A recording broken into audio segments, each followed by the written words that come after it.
আমার ভাইরা, আমি যেটা বোঝাতে চাচ্ছিলাম, আজকে থেকে নতুন করে সিদ্ধান্ত নেওয়ার সময়। কারণ এখন থেকে আমি অনুসরণ যদি রাসূলুল্লাহর আরম্ভ করি, আমি আংশিক করব না, পূর্ণাঙ্গ। যে রাসূলের মতো সাল্লু কামা রাআইতুমুনি উসাল্লি, নামাজ পড়ো ওইভাবে যেভাবে আমারে পড়তে দেখো, আমরা ওইভাবেই পড়ি। বলেন বলেন। রোজা রাখি আমরা রাসূলুল্লাহর মতো। আরে ভাই, পৃথিবীতে এমন কোন জাতি নেই যাদের ভেতরে রোজা নেই। আমি বাইরের দেশগুলোতে গিয়ে দেখেছি ইহুদিরা রোজা রাখে, কিন্তু তারা সেহরি করে না। খ্রিস্টানরাও রোজা রাখে, তারা ইফতারি করে না। এই যে মুশরিক যারা হিন্দু, এরাও রোজা রাখে, বাবা মা মরে গেলে উপোস থাকে না খেয়ে। ৪,৫০০ ধর্ম দুনিয়ায় আছে, প্রত্যেক ধর্মের লোকেরাই কম বেশি রোজা রাখে, কিন্তু আমার রাসূলুল্লাহর মতো রোজা। বলেন বলেন। আমার রাসূলুল্লাহর রোজা হচ্ছে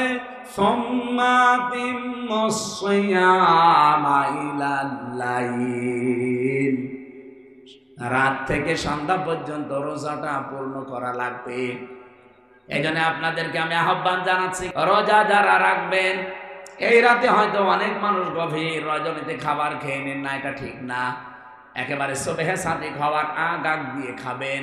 এখন তো ক্যালেন্ডার পাওয়া যায়, যদি আমার মনে হয় ৫টা ১০ মনে হয় শেষ হয়ে যাচ্ছে।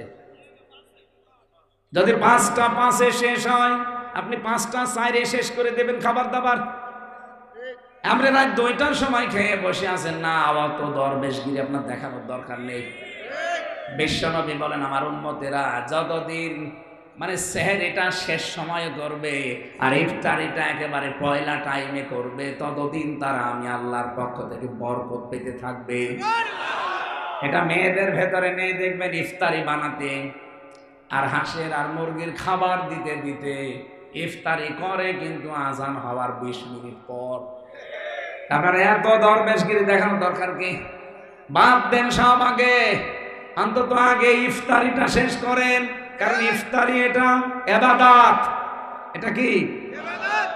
নবীজি বলেন, যারা ইফতারি মানুষকে করাবে, কোন মানুষ যদি সামর্থ্য অনুযায়ী ইফতারি করাতে পারে, ও রোজা রেখে যে সওয়াব পেয়েছে, ইফতারি করিয়ে সেই সওয়াব পাবেন। আমার বাবাকে বলেছি, যদি সামর্থ্য আপনার থাকে, আপনি প্রতিদিন চালান ইফতারি। কারণ রোজা রেখে কবুল হবে কিনা গ্যারান্টি নেই, কিন্তু ইফতারি যদি আমরা করাতে পারি, নবীজির হাদিস কোনোদিন মিথ্যা না, যে কবুল হওয়া আর রোজার সওয়াব আল্লাহ আমারে দিয়ে দেবে। কিছুই যদি না থাকে, অন্তত একটা খেজুর আর এক গ্লাস পানি দিয়েও যদি করান, তাও হবে। এই ট্র্যাডিশনটা আমাদের ভেতরে নেই। বাইরের দেশগুলো, যেগুলো মুসলিম দেশ, এই দেশগুলোতে ঘুরতে গিয়েছিলাম। এই দেশগুলোতে রোজার মাসে ঘুরতে গিয়ে দেখলাম, আল্লাহ তাদের কি আগ্রহ। রাস্তা থেকে ডেকে এনে বসিয়ে বলছে, ভাই ইফতারি করেন। তার মানে ওর জীবনে বিশ্বাস হয়েছে, আমার রোজা যদি কবুল নাও হয়, কিন্তু ইফতারি করালে পূর্ণ রোজার সওয়াব আমি পেয়ে যাব। ইফতারি কি শুধু একটা অনুষ্ঠান না, ইবাদত? বলেন বলেন। আল্লাহর সবচাইতে বেশি ওই জায়গায় একটু নজরটা বেশি দিয়ে রাখেন।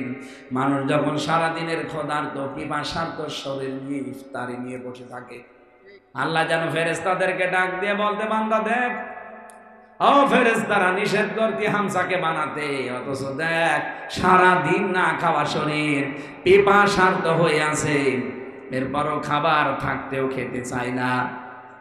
এই দৃশ্যটা দেখে আমি আল্লাহর এত ভালো লাগে, আমি আজকে এই সিদ্ধান্ত নিয়ে নিলাম, ওরে আমি মাফ করে দিয়েছি। এই জন্য ইফতারির ৫-৭ মিনিট ১০ মিনিট আগে বসবেন, আল্লাহুম্মা ইন্নাকা আফুউন তুহিব্বুল আফওয়া ফাফু আন্নি। যদি পারেন এটা মুখস্থ করে রাখেন, একেবারেই না পারলে বলবেন আল্লাহুম্মা গফিরলি। একেবারেই যদি কিছু না পারেন, বলবেন আস্তাগফিরুল্লাহ আস্তাগফিরুল্লাহ। এইটা বসে বসে পড়বেন। রমজানের একটা বিশেষ আমল আছে, ৩০ দিনে প্রতি সময় যখনই মনে আসবে পড়বেন লা হাওলা ওয়ালা কুওয়াতা ইল্লা বিল্লাহ। এটা জান্নাতের খাজানচি। সুবহানাল্লাহ বলতে পারেন? আমি সহ যারা আছি, কালকের পর দিন থেকে এটা আমল শুরু হবে। ৩০ দিন কি বলেন বলেন?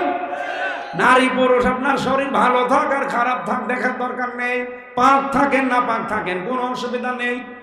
যেখানে আছেন, গাড়িতে আছেন, বাড়িতে আছেন, মসজিদে আছেন, বসে আছেন, বলবেন আস্তাগফিরুল্লাহ লা হাওলা ওয়ালা কুওয়াতা ইল্লা বিল্লাহ। যদি পোড়াটা পড়তে পারেন ভালো, না হলে অন্তত আংশিক হলেও পড়া লাগবে লা হাওলা ওয়ালা কুওয়াতা ইল্লা বিল্লাহ। বলেন সুবহানাল্লাহ। কম বেশি রোজা আমরা তাহলে প্রত্যেক জামানায় পেয়েছি। আল্লাহ এখানে ওইটাই আমাদের জানিয়েছেন, কুতিবা আলাইকুমুস সিয়াম, তোমাদের উপর আমি রোজা লিখে দিলাম। তাহলে আজকে একটা ফরজ অন্তত ক্লিয়ার, যে রোজা কি? বলেন বলেন। রোজা ফরজ। আর পৃথিবীতে যত ফরজ আছে সব ফরজের বড় ফরজ না, না, রোজা একটা ফরজ।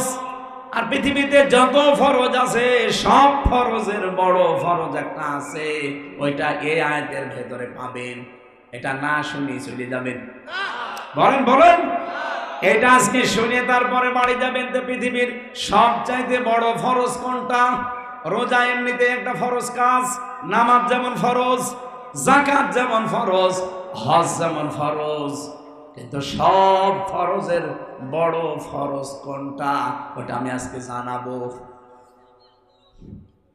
কোরআনে কারিম থেকে আমরা যদি ওটা জানতে পারি, আজকে আমি সহ যারা এসেছি মাস্ট বি ওটা মানা লাগবে। আল্লাহ বলেন কুতিবা আলাইকুমুস সিয়াম, শুধু তোমাদের উপরে না, কামা কুতিবা আলাল্লাযিনা মিন ক্বাবলিকুম, তোমাদের পূর্বে যত জাতি আমি পাঠিয়েছি প্রত্যেকটা জাতির উপরে আমি এই রোজাটা লিখে দিয়েছিলাম। তার মানে অন্যান্য ইবাদত হয়তো সব জাতির উপরে ছিল না। এই বুঝতেছেন কথা? হজ হয়তো সব জাতির উপরে ছিল না ফরজ, যাকাত হয়তো সব জাতির উপরে ছিল না ফরজ, কিন্তু রোজাটা তামাম পৃথিবীতে যত মানুষ পাঠিয়েছে আল্লাহ প্রত্যেকটি জামানায় নবীদের উম্মতের উপরে ফরজ ছিল। বিশ্ব নবীকে আল্লাহ মেরাজে নিয়ে 50 ওয়াক্ত নামাজ আর 6 মাস দিয়েছিলেন রোজা। কয় মাস? 6 মাস। প্রতিমধ্যে হযরতে মুসার সাথে বারবার দেখা হয়েছিল। তিনি বলেছিলেন, হে আল্লাহর নবী মুহাম্মদুর রাসূলুল্লাহ, আপনি আমার চাইতে অনেক মর্যাদাবান, কিন্তু আপনার চাইতে আমার অভিজ্ঞতা বেশি আছে, আপনার চাইতে আমি দুনিয়ায় আগে গিয়েছি। আপনার উম্মত তো দুর্বল, আমার উম্মত কত শক্তিশালী ছিল, হাজার হাজার বছর তাদের হায়াত ছিল, কিন্তু তাদের মাত্র একটা রোজা ছিল বছরে। কয়টা? একটা রোজা ছিল মাত্র, আর 1 ওয়াক্ত নামাজ ছিল, তাই তারা পড়তো না, সময় পেত না।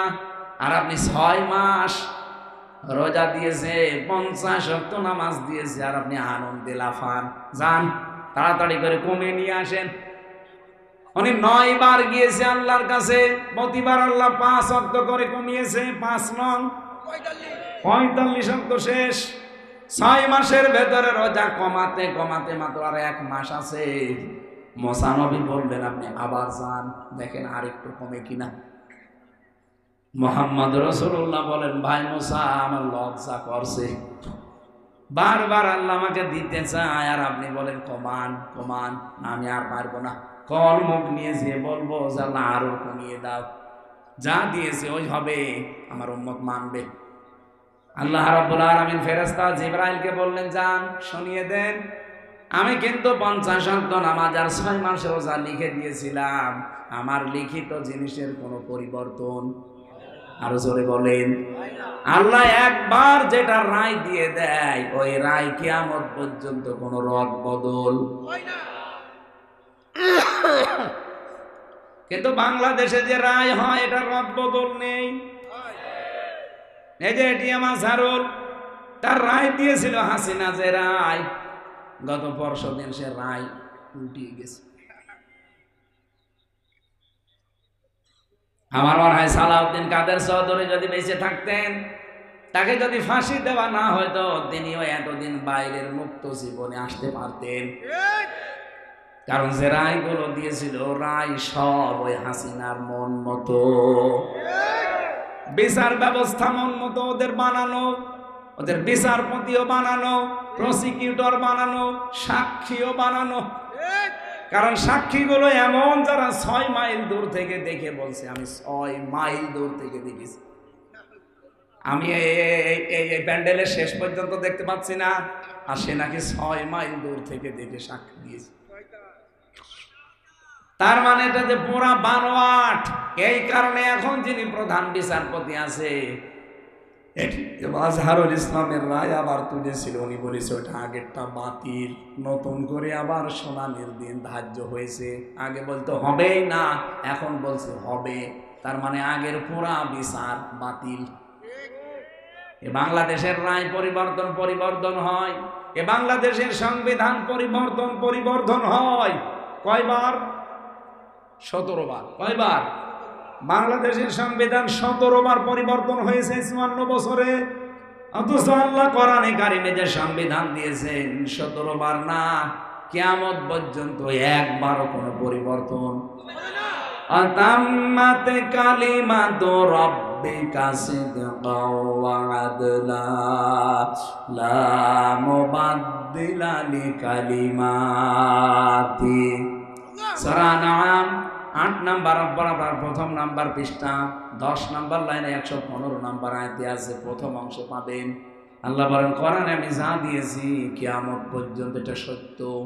2 নাম্বারে এটা ন্যায় বিচার ইনসাফপূর্ণ কথা দিয়ে পরিপূর্ণ।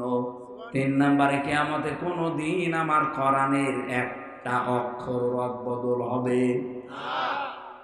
আমরা যদি বাংলাদেশে কোরআনের আইন, এটা যদি সংবিধান বানাতে পারতাম 54 বছর আগে, বিনা কারণে যাদেরকে আমরা ফাঁসি দিয়ে মেরে ফেলেছি এগুলো ফাঁসি দেওয়া লাগতো না। কোরআনের পাখি সত্যি বলেন তো, মন থেকে আজকে যদি বেঁচে থাকতেন, সেই মানুষটাকে যে ধর্ষণ মামলা দিয়েছিল সর্বশেষ, তাদের যে সাক্ষী মেয়েটাকে নিয়ে এসেছিল এই ধর্ষিতা, এই মেয়েটাকে অ্যাডভোকেট তাজুল ইসলাম জিজ্ঞাসা করছে, মা মাওলানা সাইদি আপনাকে ধর্ষণ করেছে? বলছে জি হ্যাঁ। তা আপনার বয়স কত হবে, জন্ম তারিখ আপনার কত? মেয়েটা বলছে আমি 1975 সালে জন্ম নিয়েছি। ধর্ষিতা হয়েছেন কত সালে? বলছে 1971 সালে। অ্যাডভোকেট তাজুল ইসলাম ওই দিনই বলেছিল মাননীয় আদালতে, পয়েন্ট একটু লিখে রাখেন, জন্ম 75-এ, ধর্ষিতা হয়েছে 71-এ, ওইটা কি রুহের জগতে? ওই দিনে তো মামলা ঢিসমিস হয়ে যাওয়ার কথা বলেন না কেন? কিন্তু বিচারপতিও তো বানানো শয়তান দেয়নি, ওই যে কালামানিক, ওই শয়তান বলেছিল মাওলানা সাইদিকে আমি ফাঁসি দিতে পারলাম না, এটা আমার জীবনের সবচাইতে বড় আফসোস। আমার আল্লাহ এই কারণে মনে হয় ওরে অত অপমান করেছে। একটা সুপ্রিম কোর্টের বিচারপতি ওরে কলার পাতায় শুয়েছে, গলায় গামছা দিয়ে টানতে টানতে বর্ডার এলাকা থেকে নিয়ে এসেছে, এমনকি ওর বিসিও উড়ে গেছে। কার কত অপমান করবে আল্লাহ বলেন? আপনার কি এখনো লজ্জা হয় না? আজও যারা আলেমদেরকে ধর্ম ব্যবসায়ী বলেন, আজও যারা বাংলাদেশের রাজনীতিকে ইসলাম দিয়ে করতে গেলে আপনি উল্টা পাল্টা কথা বলেন, আলেমদের পেছনে উল্টা পাল্টা ফতোয়া দেন, আপনাকে লজ্জা করে না যে কয়দিন পরে না জানি আমারও অবস্থা কালামানিকের মতো হয় কিনা? আমার তো মন ডেকে বলছে, চাঁপাই নবাবগঞ্জের এই হারুন আর হারুনের বউ যেভাবে আলেমদের গালি দেয়, কয়দিন পরে দেখেন জাতির সামনে এই 2 শয়তান ন্যাংটা হবে। কথার কোনো আগামাতা নেই। টাকলা মোরাদের মাত্র 6 মিনিট 33 সেকেন্ডের একটা অডিও ক্লিপ ফাঁস হয়েছিল, তাও ভিডিও না, অডিও একটা ক্লিপ ফাঁস হওয়ার কারণে ওর সব হারিয়েছে। আর আপনি কি আরম্ভ করেছেন? আপনি 2 বার শুনলাম জেলে গিয়েছেন, আপনার আমল নামা এখন দেখা যাচ্ছে 2 বার উনি জেলে গিয়েছে, একবার ত্রাণের টিন চুরি করার কারণে, আর একবার শুল্ক মুক্ত গাড়ি বিক্রি করে দেওয়ার কারণে। একটাও কি দলীয় কারণে, মানবতার কারণে, দেশের কারণে? সব চরিত্রের কারণে। যাদের চরিত্র এরকম চুরি করা, যাদের চরিত্র এরকম ডাকাতি করা, যারা চরিত্র হচ্ছে জালেমদেরকে সাপোর্ট দেওয়া, বলেন তো 15.5 বছরে দুধের বাচ্চা পর্যন্ত মামলা খেয়েছে, কথা বলে না কেন? অথচ হারুন আর হারুনের বউ একটা মামলাও খায়নি। তার মানে ও হাসিনার গুপ্তচর ছিল। আর শয়তান এখন আলেমদের বিরুদ্ধে ফতোয়া দেয়, ওর মুসলমানই দেওয়া দরকার না। এদেশে পিঠ দেওয়ালে ঠিকই গেছি ভাই, আর কোনো ছাড় নেই। সে যে দলের লোকই হন না কেন, আলেমদের গালি দিলে জুতা পিটা করা লাগবে।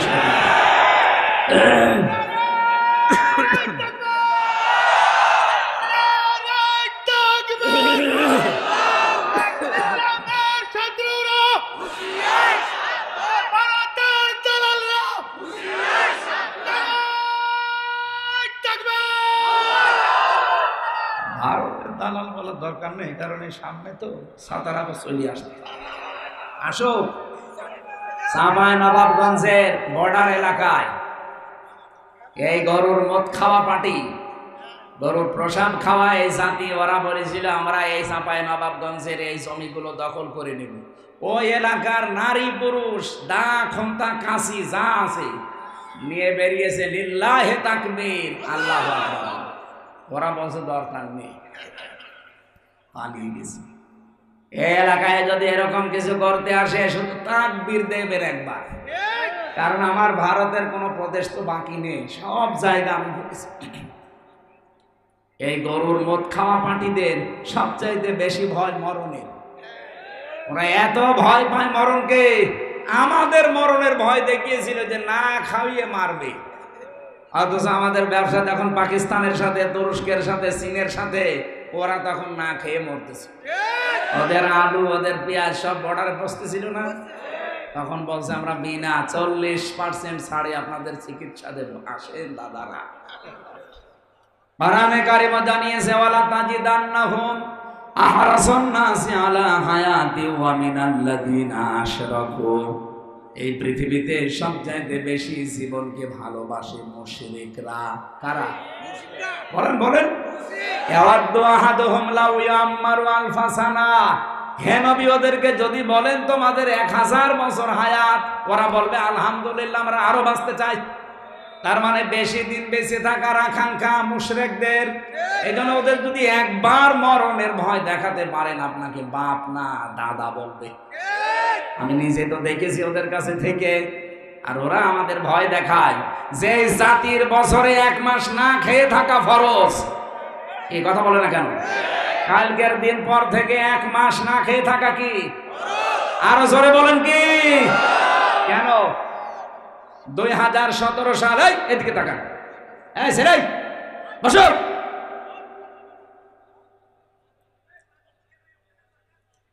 এদিকে তাকান, গুরুত্বপূর্ণ একটা তথ্য আছে এখানে। 2017 সাল জাপানের একজন বিজ্ঞানী, চিকিৎসা বিজ্ঞানী ইউসা নরি ওসামি, নাম উচ্চারণ করা সাথে কঠিন।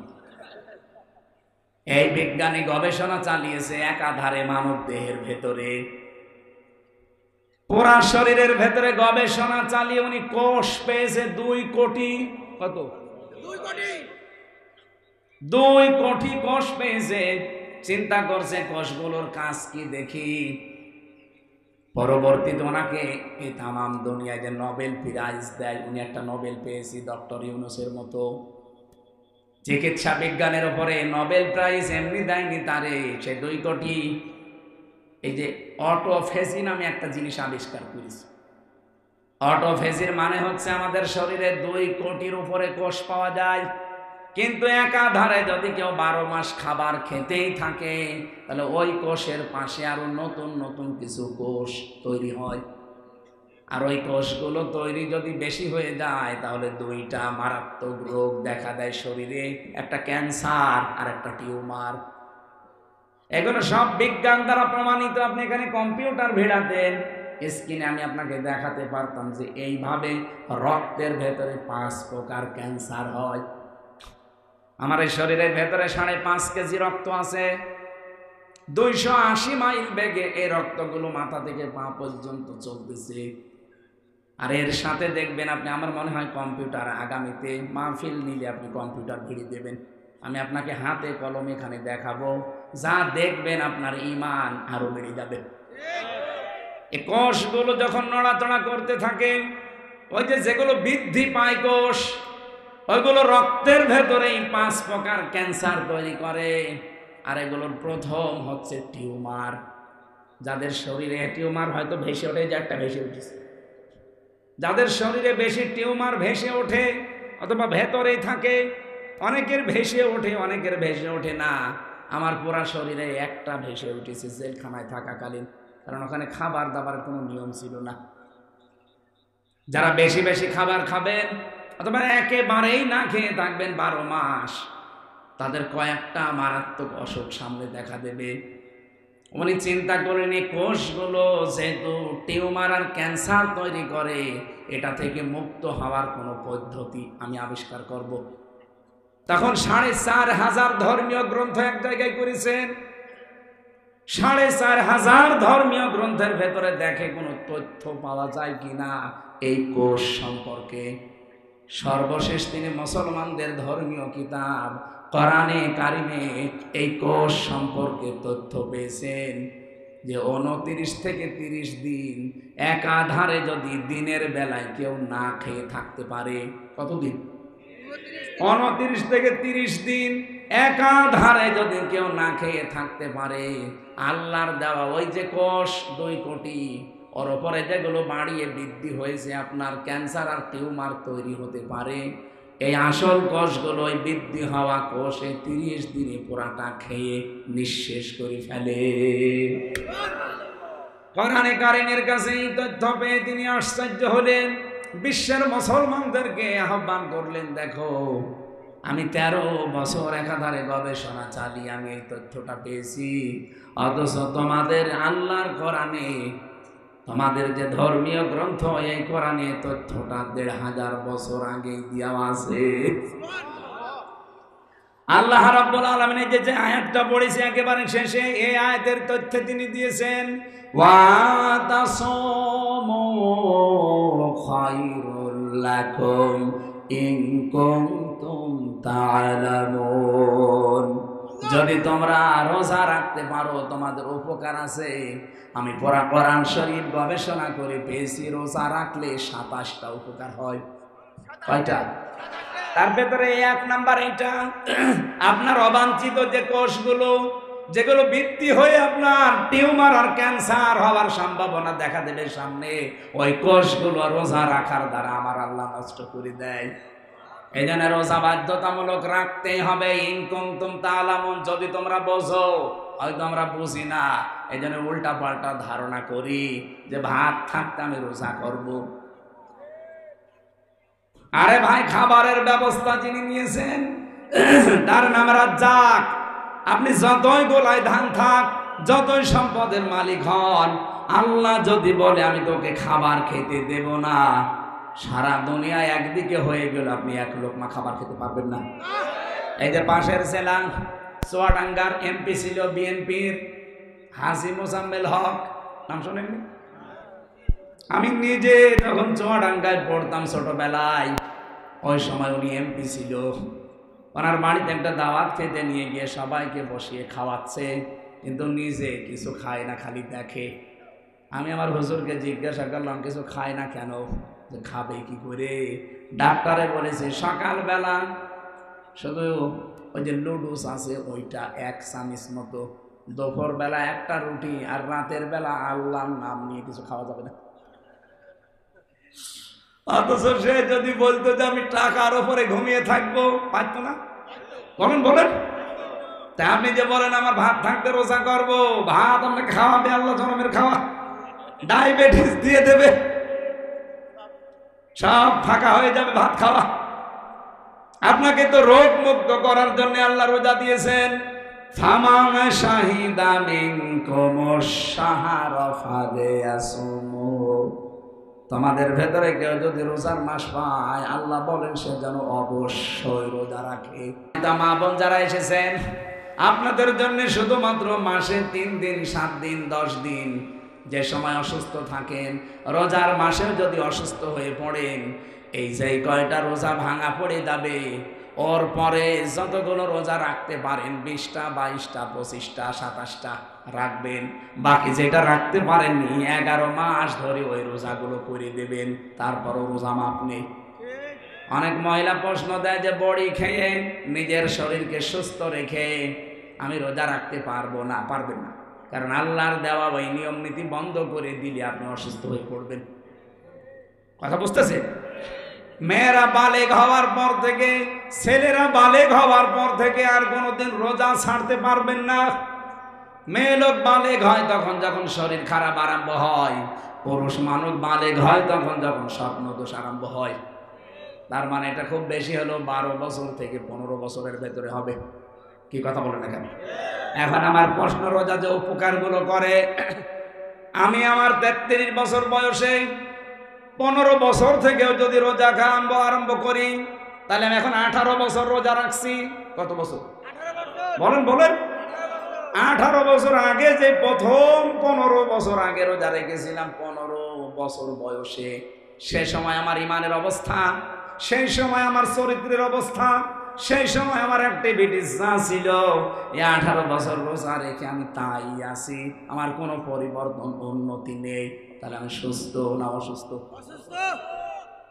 আপনি একটা বাচ্চাকে নিয়ে যাবেন ডাক্তারের কাছে, মাপ দেবে 10 কেজি মনে করেন 2 বছর বয়সে, আপনি 3 বছর বয়সে নিয়ে যাবেন আবারও 10 কেজি, 5 বছর বয়সে নিয়ে যাবেন আবারও 10 কেজি।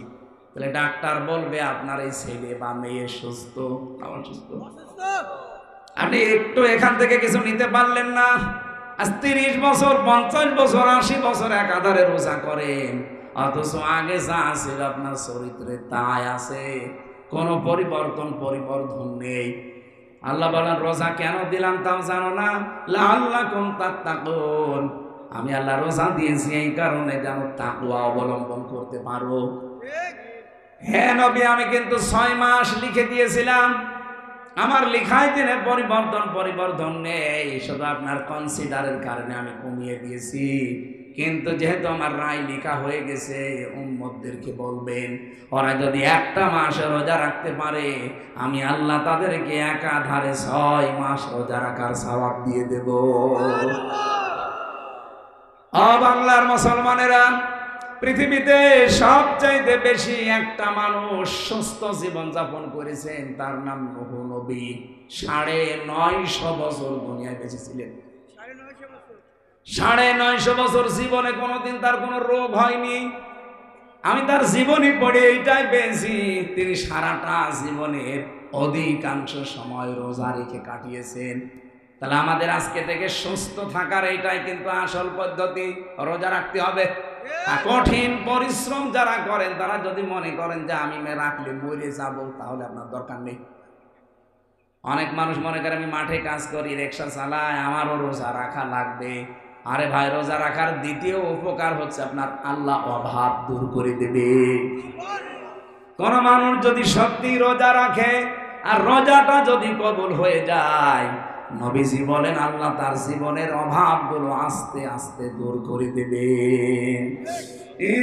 ইন্নাল্লাহা হুয়ার রাজ্জাকু যুল কুওয়াতিল মাতিন। বলেন আল্লাহু আকবার। এই জন্য অভাব দূর করার জন্য হলে রোজা রাখা লাগবে সামনে। আমি আবার বলছি, এটা কিন্তু ফাজলামি খেলাচড়া জিনিস না, হালকা না, এটা ফরজ। কেউ যেন এটা হেলায় খেলায় নষ্ট করেন না। রোজা রাখার দ্বারা সবচাইতে বড় উপকার তৈরি হবে আপনার ভেতরে তাকওয়া। আর তাকওয়া বান্দাদের জন্য আল্লাহ বলেন ইয়াউমা নাহশুরুল মুত্তাকিনা ইলার রহমানি ওয়াফদা। সূরা মারিয়ামের 83 নম্বর 85 নম্বর আয়াতে আছে, রব্বুল আলামিন বলেন কোন মানুষ যদি মুত্তাকি হতে পারে, কিয়ামতের ওই ময়দানে আমি আল্লাহ নিজে অতিথি পরায়ণ করার জন্য, অতিথি হিসাবে দাওয়াত দেওয়ার জন্য রোজাদারদেরকে ডাক দেব। কত কোটি কোটি মানুষ থাকবে কিয়ামতে, রায়ান নামে দরজা আছে, সবাইকে আল্লাহ অতিথি করবে না, ওই দরজা দিয়ে তাদেরকে শুধু প্রবেশ করাবে যারা দুনিয়ায় রোজা রেখেছিল। বাংলার মুসলমানেরা এমনকি জান্নাত রোজাদারদের কাছাকাছি আল্লাহ নিয়ে চলে আসবে। ওয়া উযলিফাতিল জান্নাতু লিল মুত্তাকিনা গায়রা বাঈদ। বলেন আল্লাহু আকবার। কোন মানুষ যদি রোজা রাখার দ্বারা মুত্তাকি হতে পারে, জান্নাত আমি দূরে রাখবো না, ও হেঁটেও জান্নাতে যাওয়া লাগবে না, জান্নাত নিজে তার নিকটবর্তী চলে আসবে, ও যেন একবারে প্রবেশ করতে পারে। বলেন সুবহানাল্লাহ। ওয়া ইয়াত্তাকিল্লাহা ইয়াজআল লাহু মাখরাজান ওয়া ইয়ারযুকহু মিন হাইসু লা ইয়াহতাসিব। এই পৃথিবীতে কোন মানুষ যদি রোজা রাখার দ্বারা তাকওয়া অবলম্বন করে, আমি আল্লাহ পাক বলছি ওর জীবনের যত সমস্যা আছে, ও যদি বিপদেও পড়ে যায়, আমি আল্লাহ এমন একটা রাস্তা তৈরি করে দেব, ওর ধারণাও ছিল না যে রাস্তা থেকে বাঁচা যায়। যারা আমাদের জীবনের সমস্যার কোনো শেষ আছে? বলেন বলেন। আপনি যে বেঁচে আছেন এটা কিন্তু একটা আশ্চর্য বিষয়। মানুষ মরে যাবে এটা স্বাভাবিক, কারণ এই যে 24 ঘন্টা শ্বাস প্রশ্বাস চলছে। আমি সেদিন একটা হিসাব দেখলাম, এই এদিকে তাকান, একটা হিসাব দেখলাম, একটা মানুষ 24টা ঘন্টায় কমপক্ষে 16 কেজি করে অক্সিজেন নেয়। 1 কেজি অক্সিজেন যদি কিনে বেঁচে থাকা লাগে, কমপক্ষে 62,000 টাকা লাগবে। 62,000 টাকা আপনার লাগবে 1 কেজিতে। যদি রিফাইন করে আপনার ভেতরে ঢোকানো লাগে, প্রতিদিন আপনি নিচ্ছেন কত কেজি? 16 কেজি। আপনি 62-16 হিসাব করে দেখেন, জমি জায়গা বন্ধক দিয়ে আপনার নিজেরও বিক্রি করা লাগবে। রব্বুল আলামিন বলেন, আমি যে বিশাল দয়াটা করলাম, কোনদিন তোর কাছে আমি বিলের কাগজ পাঠাইনি যে আমার টাকা দেওয়া লাগবে। এই জন্য মানুষ আমরা যে বেঁচে আছি এটা একটা আশ্চর্য বিষয়, মানুষ মরে যাবে এটা স্বাভাবিক বিষয়। কথা বলেন না কেন? আমরা মরে যেতেই পারি, এইটাই স্বাভাবিক। এই যে আমি এখন শ্বাস উপরে নিলাম, ভেতরে যদি আর না যায় আমি পটল তুলবো, আমার জীবনের কোনো গ্যারান্টি নেই। এরকম একটা কচুর পাতায় পানি, তাও তো একটা স্থায়িত্ব আছে। আর আমি এমন জীবন নিয়ে দুনিয়ায় বাস করছি যার 1 সেকেন্ডেরও গ্যারান্টি। সুতরাং এরকম জীবনের উপরে ভরসা করে কাকে রাজি খুশি করতে চান আপনি? এ বাংলাদেশে বহু পাগল এমন আছি আমরা, নিজের স্ত্রী, মা বাবা, সন্তানাদি এদের খুশির জন্যে, এদেরকে আনন্দে শান্তিতে রাখার জন্যে হাজারো মানুষ বাম হাতের ইনকাম করে। কথা বলেন, কথা বলেন। আপনি কার জন্য করছেন বিবেকের কাছে প্রশ্ন করেন তো। এখন উঠতে পারলেন না, এদের যেটা ভেতরে গেছে শ্বাস যদি আর বের না হয় আপনি মরে যাবেন, এটাই ফাইনাল, মরে যাবেন। মরে যাওয়ার পরে আপনাকে আমি বাড়িতে নিয়ে গেলাম, আমার সামনে কোরআন শরীফ, আমি কোরআন হাতে নিয়ে বলতে পারি আপনার বউ আপনাকে ভালোবাসে, আমিও জানি, কিন্তু কখনো আপনার বউ আপনাকে আর রাতের বেলা একা পাহারা দেবে না। বলবেন না, জিন আসতে পারে। সকালবেলা হলেই তাড়াতাড়ি বলবে কে মাটির নিচে দিয়ে দাও, কারণ বাড়িতে রাখলে আজরাইল বাড়ি চিনে ফেলবে। মাটির নিচে দিয়ে দিয়ে শেষ না, দেখবেন দেওয়ার পরে 2-3 দিন কান্নাকাটি করবে, খাবার দাবার বন্ধ হয়ে যাবে, 6-7 দিন একেবারে পাগলের মতো চলবে, 40 দিন পরে ঠিক স্বাভাবিক জীবনযাপন আবার আরম্ভ হয়ে যাবে। আমি কি বেশি বলছি? হ্যাঁ বলেন বলেন। 4 মাস 10 দিন পর ঠিক তার মা আর বাবা, আমার মা বাবার কাছে এসে বলবে, বিয়াই আর কতদিন, ছেলে তো মরেই গেছে, দেন আমার মেয়ে দেন, আমি অন্য জায়গায় বিয়ে দেব। ঠিক বিয়ে দিয়ে দেবে আর এক জায়গায়। কথা বলে না কেন? মাত্র 3-4 দিন যদি সংসার সেই জামাইয়ের সাথে করে, বলেন তো 3-4 দিন পরে ঠিক ওই ম্যাডাম আমার শ্বশুরের কাছে কল দিয়ে বলবে, আব্বা হামজা তো আর কি ছিল, এ জামাই তার চাইতে 100 গুণ ভালো। এটা দুনিয়া, এটা কি দুনিয়া। সুতরাং এইটার পেছনে পড়ে আপনি কার জন্য আনন্দ ফুর্তি, কার জন্য সুখে শান্তিতে থাকার জন্য অবৈধ ইনকাম করেন বলেন? আপনাকে তো রোজাই এইটা শেখাতে এসেছে যে থামো, সতর্ক হও, নিজের জীবন সম্পর্কে সতর্কতা অবলম্বন করো। কারণ 1 সেকেন্ডের যখন গ্যারান্টি তোমার হাতে নেই, কারো উপরে ভরসা করে কোনো লাভ নেই। নিজের আখেরাত আগে নিজে তৈরি করো। আমি একা একা থাকলে আমার মনের ভেতরে এই টেনশনটা বেশি আছে। আর জেলখানায় 3টা বছর এটা আরো পরিষ্কার বেশি হয়েছে যে পৃথিবীতে সব ধোঁকা, কেউ কারো না। এই জন্য আমি আর পাগলামি যেন না করি। কার জন্য আমি করব? যার জন্য করছি সেই তো আমার আপন না। আমার কবরে যাবার পর আমার এই যে ফেরেশতা বাটাম দেবে, ও বাটাম কেউ নেবে? আমার বউ নিতে পারে? আপনি আজকে এই বউকে জিজ্ঞাসা করেন, তোমার জন্য আমি কিন্তু বাম হাতের ইনকাম করি, হালাল হারাম বাসি না, তুমি যেটা আরামে থাকো, শান্তিতে থাকো, সুখে থাকো, এই জন্যে। কিন্তু আমি যে অপরাধ করার কারণে গোনা হয়, এই গোনায় একটু তুমি ভাগ নিতে পারবা? বউ আপনাকে ধমক দিয়ে বলবে, আপনি কথা বললেন, বিয়ে করেছেন, খাবার আপনি দেবেন, চুরি করে দেবেন, কি জিকির করে দেবেন, ওটা আপনার ব্যাপার। আপনার একটা গোনার ভাগ আমি নিতে রাজি। এই জন্য রমজান আমাদেরকে সতর্কতা শিখাতে এসেছে, আল্লাহ কুম তাত্তাকুন, আমরা যেন সতর্ক হই, আমরা যেন এই মুহূর্তে থেমে যাই। জীবন চলার গতি থামিয়ে দিতে হবে। 2 নম্বরে বলেছিলাম, সব ফরজের বড় ফরজ অল ফুরকান। আল্লাহ বলেন, রমজানে আমি তোমাদের ফুরকান দিয়েছি। ফুরকান মানে কি? ফুরকান মানে সত্য মিথ্যার পার্থক্যকারী কিতাব। সুতরাং রমজান এসেছে, চলেও যাবে। কালকের থেকে যদি আরম্ভ হয়ে যায়, পরশুদিন থেকে, মাত্র 1 মাস পরে রমজান কিন্তু ঠিকই চলে যাবে। কিন্তু আপনি যদি এই রমজানে কোরআন পাওয়ার পর, রমজান পাওয়ার পর সত্য আর মিথ্যাকে পার্থক্য করে বাকি জীবনটা না চালাতে পারেন, আপনার জীবনে কিন্তু মুসিবত আছে। কারণ পৃথিবীর সব চাইতে বড় ফরজ হচ্ছে কোরআনে কারিম জানা। বলেন বলেন। আর কোরআন যে জানবে, কোরআন যে বুঝবে, ঠিক সে সত্য মিথ্যা পার্থক্য করে ফেলবে।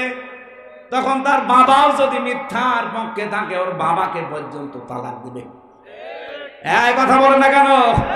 সেই সময় আর একদিন পরে যেহেতু আসতেছে, আপনি যাই করেন, সিদ্ধান্ত নিয়ে আজকে বাড়ি যাবেন যে হ্যাঁ, আমার অনেক কিছু ক্ষতি হয়ে যাবে, রাজনৈতিক ক্যারিয়ার ধ্বংস হবে, অনেক কিছু হারাতে হবে, আমার আপনজন হোক, আমি সত্য মিথ্যা পার্থক্যকারী কিতাবে রমজানে শিখব, আর সামনে হক আর বাতিল পার্থক্য করে বাকি জীবন চালাবো। এই হোক আজকে আমাদের প্রত্যয়। বলেন আমিন। মেয়েরা যারা এসেছেন, সম্মানিত মা বোনেরা, খাদিজাতুল কুবরা হবে আপনার আদর্শ। এই মেয়েটা জীবনে 1 ওয়াক্ত নামাজ পড়েনি, একবারও রোজা রাখেনি, একবারও হজ করেনি, একটা বারের জন্য কোনোদিন পর্দায়ও থাকেনি, একবারও যাকাতও দেয়নি। এরপরও আল্লাহ তাকে জান্নাতে ঘর বানিয়ে সালাম পাঠিয়ে বলেছে, জান্নাতে একটা ঘর বানালাম খাদিজার জন্য।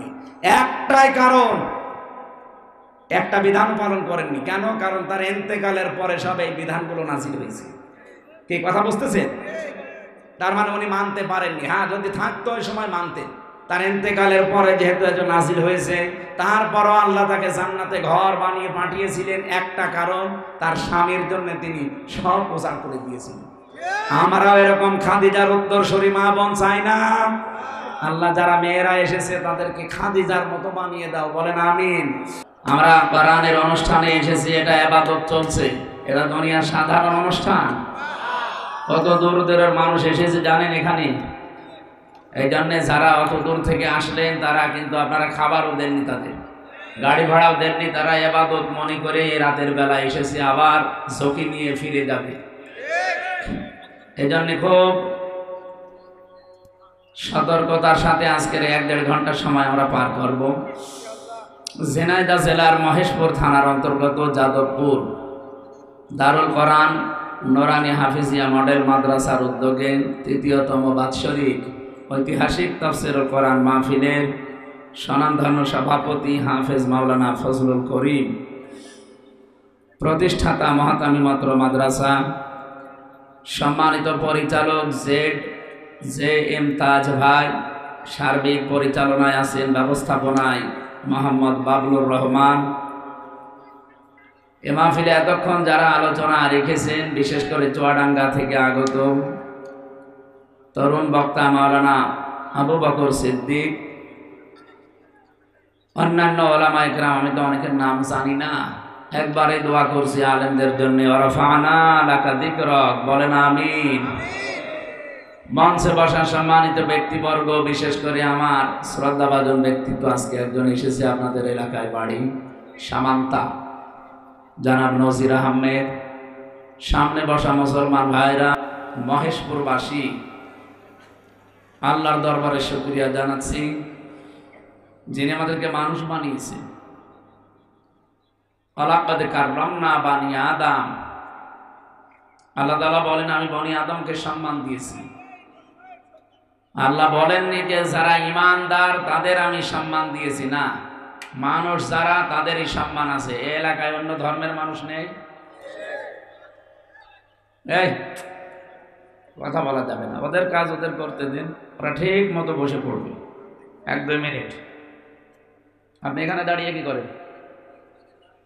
যারা মিডিয়ার লোক তারা বাদ দিয়ে কেউ দাঁড়িয়ে থাকবেন না ভাই, আপনার জন্য যেন ডিস্টার্ব না হয়। ওদের একটা পেশা, ওটা ওদের কাজ ওদের করতে দেওয়া লাগবে। আপনারা এখানে যদি 20,000 মানুষ আসেন, এখন 20 কোটি মানুষ হয়তো তামাম দুনিয়ায় শুনছে এটা। আর যেহেতু সামনে একটা বরকত, রহমত, মাগফিরাতের মাস ছায়া ফেলতে যাচ্ছে, আর একটা দিন আছে মাঝখানে, সুতরাং একটা গুরুত্বপূর্ণ বিষয় আমরা আজকে আলোচনায় নিয়ে আসবো, ওরা যেন ছড়িয়ে দেয় বিশ্বময়, বলেন আমিন। এই জন্য অন্য ধর্মের যারা এসেছেন বা আশপাশে আছেন তাদেরকে ওয়েলকাম জানাচ্ছি। কোরআন শুধু মুসলমানদের জন্য না, হাদা বায়ানুল লিন্নাস হুদান লিন্নাস, মানুষ পদবাচ্যে যারা বিবেচিত তাদের জন্য এই কোরআন। কি বলেন না কেন? এই জন্য যারাই মানুষ তারাই আসতে পারেন আজকে। যদিও একটা কথা ভুল বাংলাদেশে প্রচার করে, আমি অন্য দেশে এটা পাইনি। কিছু মানুষ বলে যে ধর্ম যার যার, উৎসব সবার, না, এটা ঠিক না। ধর্ম যার যার, উৎসব তার তার, এটা ঠিক আছে। এই কথা বলছেন না কেন? কিছু মানুষ দুর্বিসন্ধি করে এখানে একটা প্রতারণা করার মাধ্যমে, ধোঁকাবাজি করে কিছু ভোট পাওয়ার জন্য নিজের ঈমানটা এভাবে বিক্রি করে দেয়। আপনি কি জানেন এই কথা বললে কোরআনের আয়াতের সাথে আপনার কথা সাংঘর্ষিক? লা ইকরাহা ফিদ্দীন লাকুম দীনুকুম ওয়ালিয়া দীন, এই আয়াতগুলোর সাথে আপনার ওই কথা পুরাটা একেবারে কন্ট্রাডিকশন। এই জন্য আমরা এই কথা যেন আর না বলি। দুনিয়ার এই সমস্ত ফেরে বেপড়ে ঈমানটাই হারিয়ে ফেলি অনেকে। এমনকি কিছু মানুষ এখন বলতে শোনা যায় তাদেরকে, যারা বলে কোরআনের সাথে রাজনীতির কোনো সম্পর্ক নেই, এরা মুনাফিক।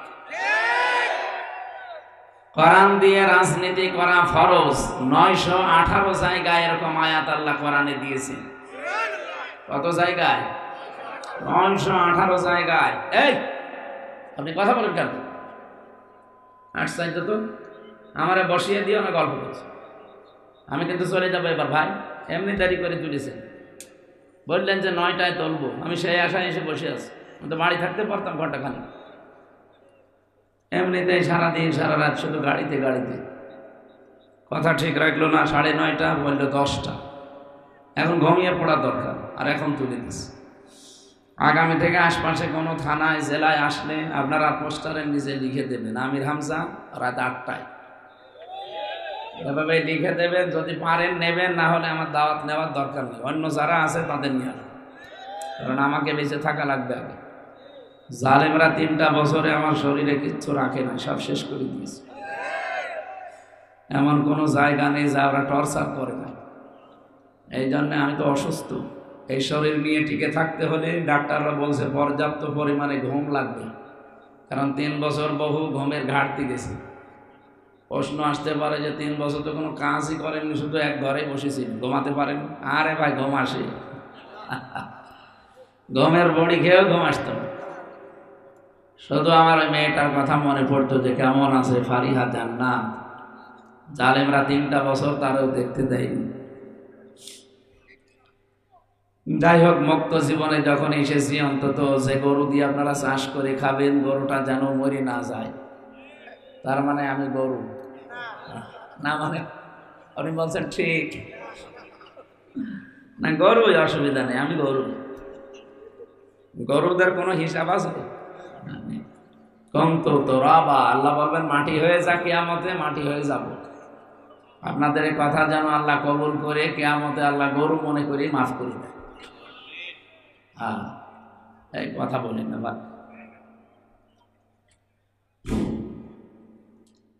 তো যে কথাটা তুলেছিলাম লাকুম দীনুকুম ওয়ালিয়া দীন, এই কথা বলা ঠিক না যে ধর্ম যার যার উৎসব সবার। এর অর্থ হচ্ছে ধর্ম যার যার উৎসব তার তার। নবীকে আল্লাহ বলতে বলেন, হে নবী আপনি বলেন যে আমার ধর্ম আমার জন্য, আপনার ধর্ম আপনার জন্য। আমি জোর জবরদস্তি করি না। আমাদের ধর্মে যে জোর নেই, জবরদস্তি নেই, এটা প্রমাণ কিন্তু এই বাংলাদেশ। কারণ আমরা ৯৬ ভাগ মুসলমান আর অন্য জাতি মাত্র ৪ ভাগ। যদি জোর থাকতো, জবরদস্তি থাকতো আমাদের ধর্মে, বলেন তো ৪ ভাগ হিন্দু থাকতে পারতো? পিটিয়ে মুসলমান বানিয়ে ফেলতাম না? কিন্তু আমাদের নেই। ফাইন্নামা আলাইকাল বালাগ ওয়া আলাইনাল হিসাব। হে নবী আপনার দায়িত্ব পৌঁছিয়ে দেওয়া, আর হিসাবের দায়িত্ব কার? বলেন বলেন। যেন আমরা সঠিকভাবে তুলে ধরতে চাই। আপনার ইচ্ছা হলে আপনি মানবেন, যদি ইচ্ছা হয় যে না আমি মানতে চাই না, ইয়া আইয়ুহাল্লাযীনা আমানু মাই ইয়ারতাদ্দা মিনকুম আন দীনিহি ফাসাওফা ইয়াতিল্লাহু বিকওমিন ইউহিব্বুহুম ওয়া ইউহিব্বুনাহু। আল্লাহ বলেন ঈমানদারেরা যদি কেউ ইসলাম থেকে, দিন থেকে ফিরে চলে যায়, আমি আল্লাহ কিন্তু অতি শীঘ্রই তাদের উপরে এমন একটা দল তৈরি করে দেব যারা আমাকে ভালোবাসে, আমিও তাদের ভালোবাসি। আমার মনে হয় বাংলাদেশে অনেকে এখন দেখতে পাচ্ছি ধর্মীয় কায়দায়, এমনকি রাজনৈতিকভাবে, দলীয়ভাবে ইসলাম থেকে অনেকে দূরে চলে যাচ্ছে। ওরা মনে করছে আমরা চলে গেলে ইসলামের মনে হয় ১২টা বেজে যাবে, আল্লাহ মনে হয় দুর্বল হয়ে যাবে। আল্লাহ কি এইরকম? আপনার মতো হারুন আর হারুনের বউ যদি ১০০টাও চলে যায়, ইসলামের ক্ষতি হবে? আল্লাহর সিদ্ধান্ত হচ্ছে ফাসাউফা ইয়াতিল্লাহ, যদি কেউ আমার দিন থেকে ফিরে যায়, অতি শীঘ্রই আমি আল্লাহ এই দেশে ওই জাতির উপরে এমন একটা দল তৈরি করে দেব, ইউহিব্বুহুম, যাদেরকে আমি নিজেই ভালোবাসবো, ইউহিব্বুনাহু, তারাও আমাকে ভালোবাসবে। এরকম দল বাংলাদেশে তৈরি হবে না হবে না? কারণ যেভাবে দেশে ধর্মীয় কায়দা, রাজনৈতিক কায়দায় মানুষ আল্লাহর দিন থেকে, আল্লাহর বিধান থেকে ফিরে চলে যাচ্ছে। চট্টগ্রামে যে কি যেন মাঝ ভান্ডারি নাম আছে, নইমুদ্দিন না মঈনুদ্দিন মাঝ ভান্ডারি, এই শয়তান যে কথাবার্তাগুলো মানুষের সামনে বলে, কিছু মানুষ বসে শোনেও। ও বলে আল্লাহর ওলির দরবারে মানুষ গাঁজা খেতে আসে পবিত্র হওয়ার জন্য।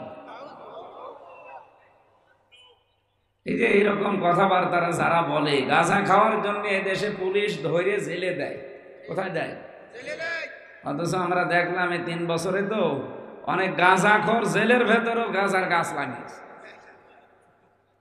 জেলার একদিন এসে বলছে, তুই গাঁজা পেলি কোথায়, বীজ পেলি কোথায় যে গাঁজার গাছ লাগালি? বলছে স্যার আমি কোর্টে গিয়েছিলাম মামলার হাজিরা দিতে, আমারও তো কিছু হিতাকাঙ্ক্ষী বাইরে আছে, তারা আসার সময় গাঁজার পোটলা দিয়েছিল, তো ওইটা তো ধরা পড়ে যাবে মেশিনে, এই জন্য মুখের ভেতরে নিয়েছিলাম। এই বীজগুলো কায়দা করে মুখের ভেতরে এক কোনায় লুকিয়ে রেখেছিলাম, মেশিনে তুলে দিয়েছে, কিন্তু ওইটা ধরা পড়েনি। আমার মনে হয় মেশিন ওই সময় নষ্ট ছিল। তাছাড়া আমার মাজায় একটা তার থাকলেও দেখতে পায়, আর ওর উপর গাঁজার পোটলা দেখতে পেল না, মানে ওইভাবে ঢুকে পড়ার পরে বলছে আমি ওইটা, ওই যে পানি খাওয়া আছে বোতলের মুখ কেটে ফেলে ওর ভেতরে মাটি দিয়ে ওই টব বানিয়ে গাছার গাছ লাগিয়েছে আজ ২ মাস আগে। দেখেন স্যার কত বড় হয়েছে।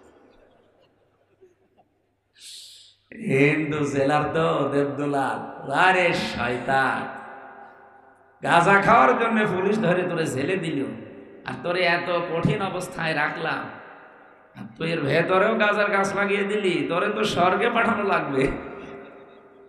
ও তো আর জান্নাত জাহান্নাম বিশ্বাস করে না, বলছে স্বর্গে পাঠানো লাগবে।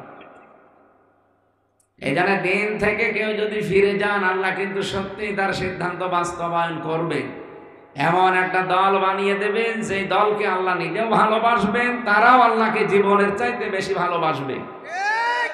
সেই দলে শামিল হওয়া দরকার না?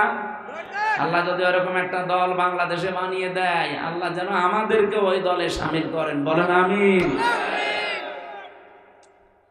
আমার ভাইরা, যেহেতু অন্য ধর্মের যারা এসেছেন তাদেরকে বলছি, কোরআন সবার জন্য উন্মুক্ত এবং ওপেন। এই জন্য যারাই এসেছেন আজকে কোরআন থেকে হেদায়েতমূলক কিছু কথা বলবো, আল্লাহ যেন শিক্ষা নিয়ে বাড়ি যাওয়ার তৌফিক দেন, বলেন আমিন। দরুদ আর সালাম পড়ছি আমাদের নবী মুহাম্মদুর রাসূলুল্লাহ সাল্লাল্লাহু আলাইহি ওয়াসাল্লামের প্রতি, যার আদর্শ পেয়ে আমরা এখনো পর্যন্ত খুশি আছি। কিছুদিন পরে হয়তো তার আদর্শ ছেড়ে দেব, বলেন বলেন। জীবন চলে গেলেও রাসূলের আদর্শ ছাড়া যাবে? এই যে কয়েকদিন আগে রাখাল রাহা নামে একজন রাসূলুল্লাহকে গালি দিয়েছে, এটা তার নিজের কথা না, শুধু তাকে এইভাবে দেওয়ানো হচ্ছে। কারণ আগস্টের 5 তারিখের পর থেকে আজকের এই ফেব্রুয়ারির 27 তারিখ, এই 6 মাস কয়দিন হয়ে গেল, 27টার উপরে প্রায় এই ভারত থেকে বিভিন্ন কায়দা কৌশল চালাচ্ছে। ভারতের পাশে না, এরা বিভিন্ন কায়দায় চেষ্টা চালাচ্ছে আমাদের দেশে যেন অশান্তি তৈরি হয়। এই জন্য 27টা বিষয় ওরা চালিয়েছিল, কখনো আনসার লীগ, কখনো রিকশা লীগ, কখনো হেলমেট লীগ, সর্বশেষ রাসূলুল্লাহকে গালি পর্যন্ত দিয়েছে। ওরা মনে করেছিল আমরা উত্তেজিত হয়ে ওকে মেরে ফেলবো, এটা বিশ্বের মিডিয়ায় ওরা দেখিয়ে বলবে বাংলাদেশে জঙ্গি ভরে গেছে। অত পাগল শামসুদ্দিন ভাব থাকতে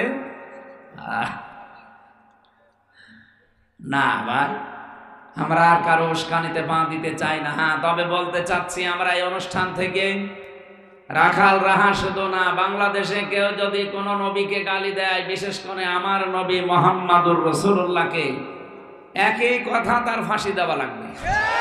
এতে যদি তামাম দুনিয়া একদিকে হয়ে যায়, যাক, আমরা তার ফাঁসি, আমরা তার ফাঁসি। আগামীতে কেউ যদি দুঃসাহস করে, কোনো বিচার নেই, একবারে রায় দিয়ে দেবেন, তার ফাঁসি দেওয়া লাগবে। আপনি আমারে গালি দেন, আমার বাবারে গালি দেন, আমার দাদারে গালি দেন, হ্যাঁ, আমার দাদারে গালি দিলে অসুবিধা নেই, কারণ ও আওয়ামী লীগ দেন, ওরে গালি দেন, দরকারে আপনারা আমি আরো টাকা দেব, কিন্তু নবীজিকে গালি দেওয়া যাবে? বিশ্ব নবীর উম্মত হওয়া ছাড়া, তার সুপারিশ, তার সিগনেচার ছাড়া যত ইবাদতই করেন জান্নাত যেতে পারবেন না। সুতরাং দল মত এখানে আর দেখলে হবে না।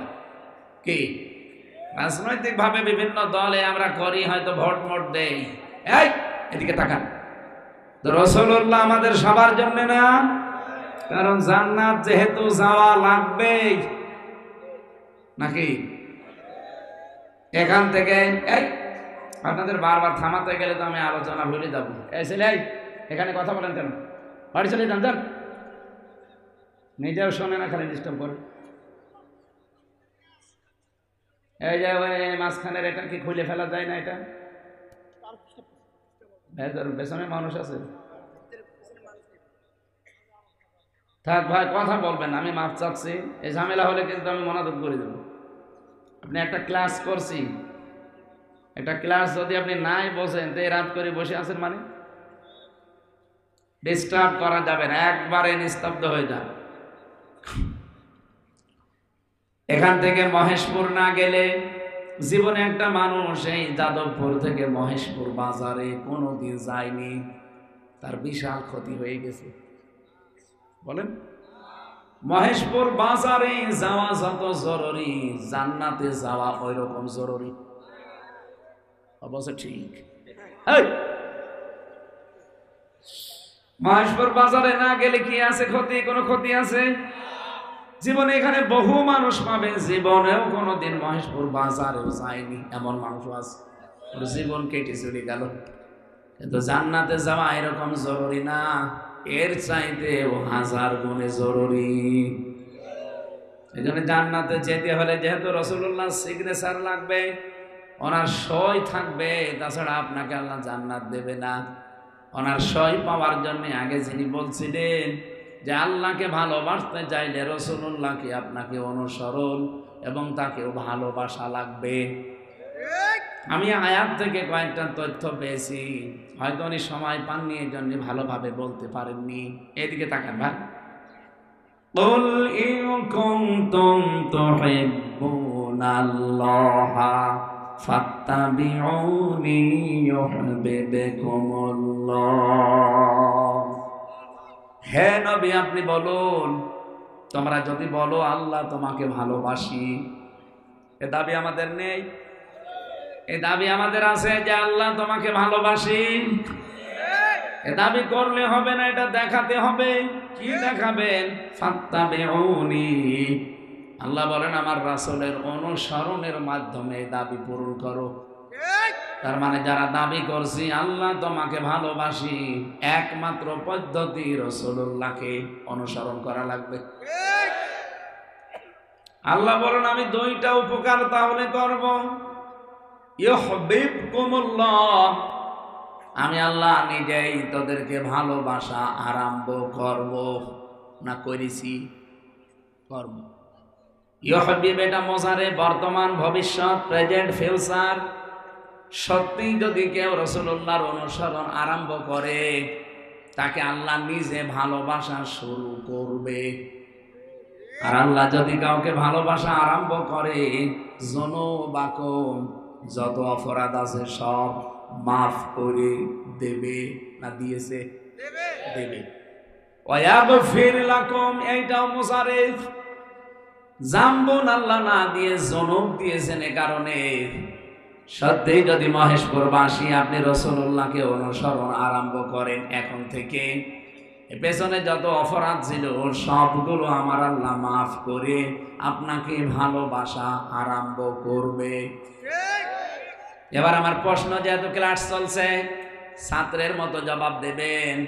রাসূলুল্লাহর অনুসরণ করা লাগবে আংশিক না পূর্ণাঙ্গ?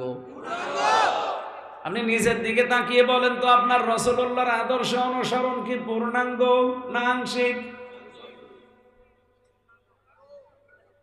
আপনি নিজের দিকে তাকিয়ে বলেন আপনার অবস্থান আজ কোথায়? আপনার মাথা থেকে শুরু করে পা পর্যন্ত, আপনার রান্নাঘর থেকে একেবারে সংসদ পর্যন্ত, পুরা জীবনে মিলিয়ে বলেন আপনার রাসূলুল্লাহর অনুসরণ হচ্ছে আংশিক না পূর্ণাঙ্গ? আংশিক। আংশিক অনুসরণ করলে আল্লাহ মাফ করে দেবে, জান্নাতে দেবে, নিজে ভালোবাসবে। এ কথা কোরআনে পেয়েছেন? আমি তো পাইনি। আমার কোরআনের উপরে অনার্স মাস্টার্স করা, পুরা কোরআনের উপরে, আমি তো পাই। গল্প করছেন মানে ভান্ডামি করার জায়গা পাই।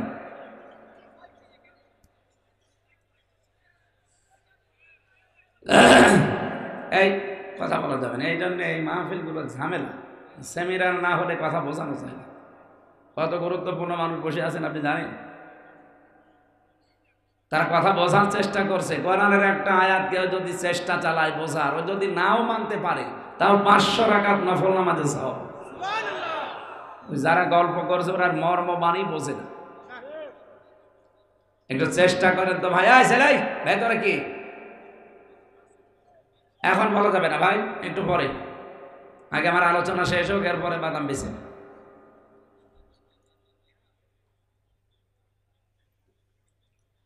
মহেশপুরবাসী, এই আয়াত থেকে আমরা যতগুলো তথ্য তাফসীর থেকে বের করলাম, তার মানে আমি নিজের দিকে তাকিয়ে বলতে পারি আমার অনুসরণ এখনো পূর্ণাঙ্গ আরম্ভ হয়নি, আংশিক হচ্ছে। হয়তো রাসূলুল্লাহর মতো দাড়ি আমি রাখি, নবীজির মতো হয়তো চোখ বাগায় দেই, নবীজির মতো হয়তো নামাজ পড়ি, নবীজির মতো সামনে যে রোজা রাখবো, তো বিশ্ব নবীর জীবনকে 4টায় শেষ, আর নেই।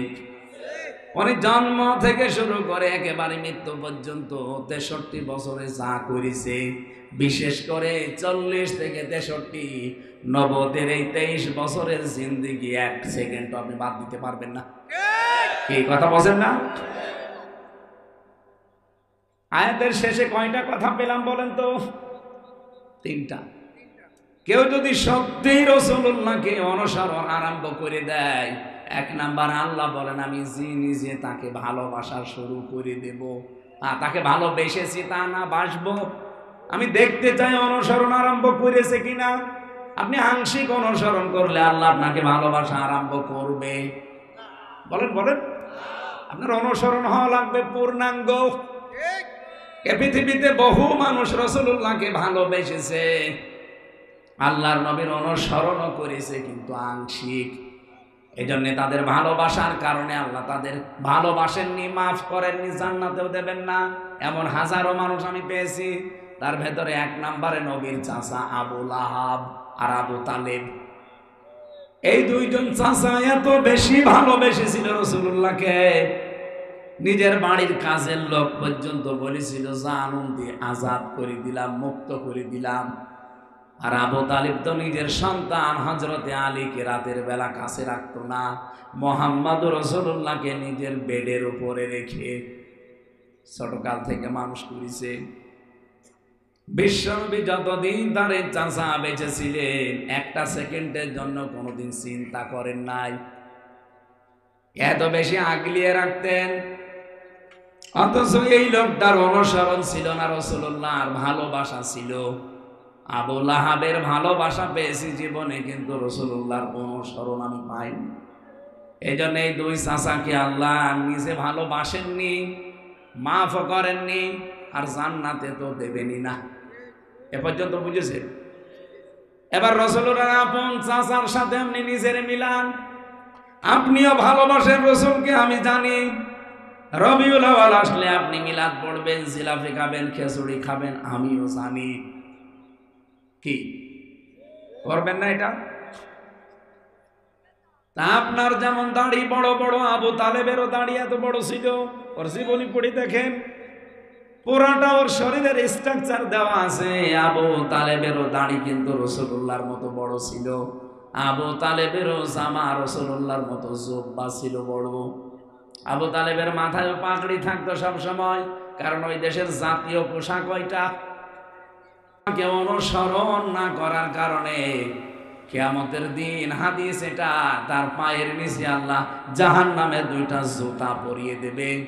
এই জুতার কারণে তার মাথার মগজ পর্যন্ত টকবক করে ফুটতে থাকবে। আর আবু লাহাবের জীবনী পড়ে দেখেছি, সায়াসলা নারম দাতাল হাব ওয়া মারাতুহু হাম্মালাতাল হাতাব।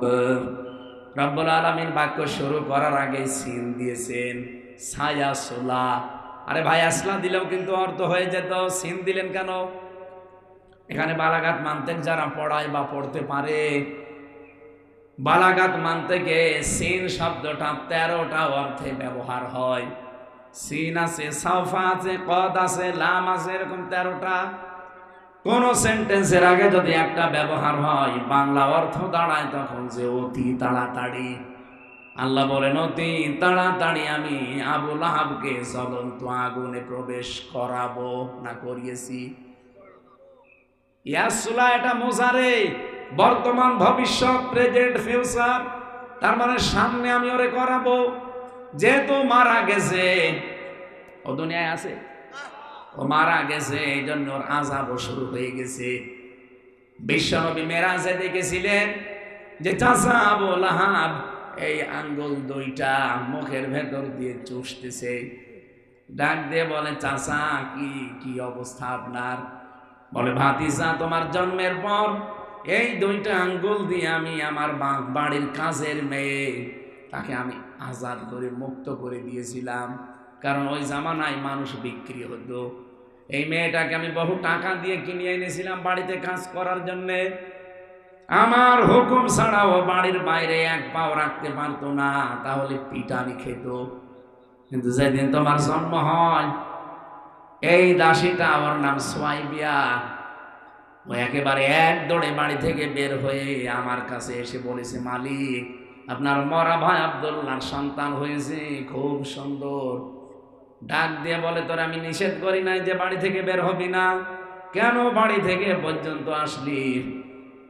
মেয়েটা বলেছিল, হে আমার মালিক, যে সুন্দর ছেলে আমি দেখে এসেছি, আপনার তো ভাই নেই আব্দুল্লাহ, সে যদি বেঁচে থাকতো সন্তানের জন্য আনন্দ করতো। যেহেতু ভাই নেই, আপনি তার চাচা, আপনার কি আনন্দ লাগে না? এই সুসংবাদটা না দিয়ে আমি আজকে আর থাকতে পারলাম না, এই জন্য জলদি করে চলে এসেছি। আবুল আহাব ওই দিন এই দুইটা আঙ্গুল দিয়ে বলেছিল, যা যদিও তুই আমার টাকা দিয়ে কেনা, তোরে আমি আজকে মুক্ত করে দিলাম এমন সুসংবাদ দেওয়ার কারণে। হে আমার ভাতিজা মুহাম্মদ, ওই দিন থেকে যেদিন আমি ইন্তেকাল হয়েছে, আমি মারা গেলাম, মরণের পর থেকে আমার আগুন লেগে আছে। আমার কবরে আগুন ছাড়া কিছুই নেই। কিন্তু সোমবারের দিন, যেদিন তোমার জন্ম হয়েছিল, ওই দিন শুধু আমি এই আঙ্গুল দুইটা মুখের উপরে নিয়ে একটু চুষতে থাকি, আমার আযাব একটু হালকা মনে হয়। আপনি কি টের পাচ্ছেন আমি কি বলেছি? এই লোকটা একটা কাফের, কিন্তু রাসূলুল্লাহর জন্য একটু খুশি হয়েছিল তার জন্মে। আল্লাহ তার এই কাজটা নষ্ট করেনি। কিয়ামত পর্যন্ত নাকি এই দুইটা আঙ্গুল চুষতে থাকবে আর একটু শান্তি পাবে সোমবারের দিন। দুনিয়াতে যেইভাবে রাসূলুল্লাহর জন্য কিছু করেছে, আল্লাহ তার কোনো কাজ নষ্ট করে দেয়নি। এটা কিছুক্ষণ আগে আমি যেটা পড়লাম, বালাগাল উলা বিকামালিহি, এই কবিতাটা, এটা কিন্তু হাদিসও না, কোরআনও না, দরুদও না, এটা একটা কবিতা। কি হযরতে শেখ সাদী লিখেছিলেন এইটা। অথচ শেখ সাদী 120 বছর দুনিয়ায় বেঁচে ছিলেন। কত কবিতা, কত বই তিনি লিখেছেন, গোলিস্তা বস্তা, কত লাইন, কত চরণ লিখলেন। কোনোদিন তার কলম থেমে যায়নি। হঠাৎ এটা লিখতে লিখতে 3 লাইন লিখে তার কলম আর চলে না, তার মানে মনে আসে না।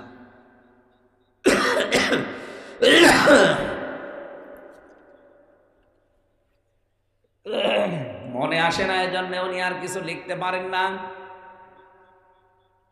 চিন্তা করলেন, জীবনে কোনোদিন আমার কলম থেমে যায়নি, আমি যা লিখতে চেয়েছি লিখে শেষ করে উঠেছি। আজকে কি এমন লিখতে গেলাম যে 3 লাইন পরে আমার আর কিছু মনে আসে না।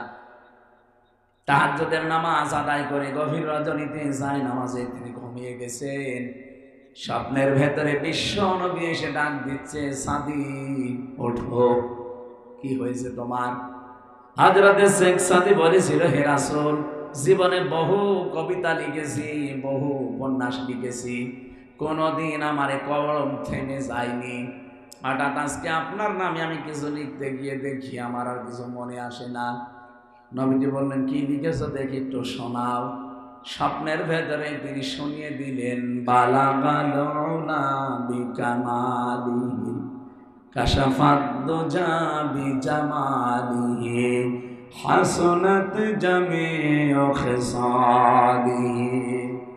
বিশ্বনবী ডাক দিয়ে বলেন, সাদী কলমটা হাতে নাও, আর এই লাইনটা 4th বারের মতো লিখে নাও, সাল্লু আলাইহি ওয়া আলিহি। বলেন আল্লাহু আকবার। হযরতে শেখ সাদীর এই কবিতাটা আমার আল্লাহ নষ্ট করে দেয়নি, এটা চিরন্তন করে রেখে দিয়েছে। আপনি লক্ষ্য করেন, কোন মানুষ যখন এটা পড়ে, যার ভেতরে নবীর ভালোবাসা, প্রেম, মহব্বত আছে, দেখবেন কি আনন্দ নিয়ে পড়ে। অথচ এটা কোরআনও না, হাদিসও না, এটা কবিতা মাত্র। আমরা তো কত কবিতায় পড়ি, এত আনন্দ পাই। এই কবিতার কারণে এই শেখ সাদীকে আল্লাহ পাক চিরন্তন করে দিয়েছেন দুনিয়ার মানুষের কাছে। কিয়ামত পর্যন্ত দুনিয়ায় মানুষ আসবে। আমার মনে হয় কথা বলার আগে অনেকেই এইটা মহব্বত নিয়ে পড়তে থাকে। তার মানে আমি 2টা কথা বলেছি, আবুল আহাব এবং শেখ সাদী, তারা জীবনে কি করেছিল হালকা হালকা, আমার আল্লাহ ওইটাও নষ্ট করেননি। এই জন্য নবীজির জন্য যে যা করবে আল্লাহ ওইটা নষ্ট করে না, তুলে রাখে। হয় দুনিয়ায় দিয়ে দেয়, না আখিরাতে আল্লাহ ভরপুর করে দান করবে। তাহলে আমাদেরকে বিবেকে নাড়া দিচ্ছে না যে রাসূলুল্লাহর সুপারিশ ছাড়া, তার সিগনেচার ছাড়া কেউ যখন জান্নাত পাবে না, তাহলে তার অনুসরণ এখন থেকে আরম্ভ করা দরকার। আংশিক না পূর্ণাঙ্গ? আপনার মাথা থেকে পা পর্যন্ত মিলান, কয়টা সুন্নাত আপনি মানেন? ওনার জীবনের 23টা বছরে যা যা করেছে আপনি কয়টা মানতে পারেন? আমরা যখন পূর্ণাঙ্গ কথাগুলো তুলে ধরি, তখন কিছু মানুষের মন খারাপ হয়ে যায়, বলে না এটা রাজনীতি। আরে ভাই, এটা যদি রাসূলুল্লাহর জীবনে থাকে, তা আপনার কাছে রাজনীতি মনে হয় কোন কারণে? ওনার নামাজ ছিল জীবনে, এটা তো রাজনীতি মনে করেন না। উনি রোজা রেখেছিলেন 1 মাস, কোনোদিন তো আপনি রাজনীতি বলেন না যে রোজা রাখা রাজনীতি বলেছেন? বলেছেন কোনোদিন যে নামাজ পড়াও রাজনীতি? এইটা যদি নামাজ পড়া রোজা রাখা রাজনীতি মনে না হয়, উনি যে 10 বছর এই কোরআন দিয়ে রাষ্ট্র চালিয়েছিলেন, এইটা আপনার কাছে রাজনীতি মনে হয়, আপনি কি পাগল না ধান্দাবাজ? বলেন। এরকম ধান্দাবাজ আজ দিন দিন বের হচ্ছে। ওরা মনে করছে একটা দলকে আমরা গালি দিলেই মনে হয় ওই দলটা শেষ হয়ে যাবে। ওদেরকে গালি দিয়ে আমরা মানুষকে বোঝাবো যে আমরা ইসলাম নেই, মানি না।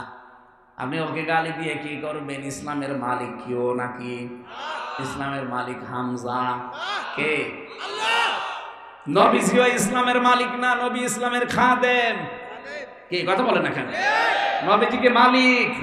নবীজি খাদেম ছিলেন। ইসলামের মালিক শুধুমাত্র কেবলমাত্র একমাত্র একজন ইসলামের, তিনি আমার আল্লাহ। বলেন আমি ইসলাম পাঠিয়েছি। আমার ইসলাম থেকে মাইয়ার তাদ্দা বাবে ইফতেআল ইরতিদাদ এ শব্দের বাংলা অর্থ হচ্ছে হক থেকে বাতিলের দিকে যারা ফিরে যায়। আর এটা আমি বাংলাদেশে এখন বেশি দেখতে পাচ্ছি। ইসলামের নাম নিয়ে অনেকে আজ ইসলামী ভাবে, ইসলামী কায়দায় কত মানুষ আল্লাহর আসল দিন থেকে নকল দিনের দিকে ফিরে চলে যাচ্ছে। দেখেন বিভিন্ন দরবার কেন্দ্রিক যে ইসলামগুলো, আসল ইসলামের খবর নেই সেখানে।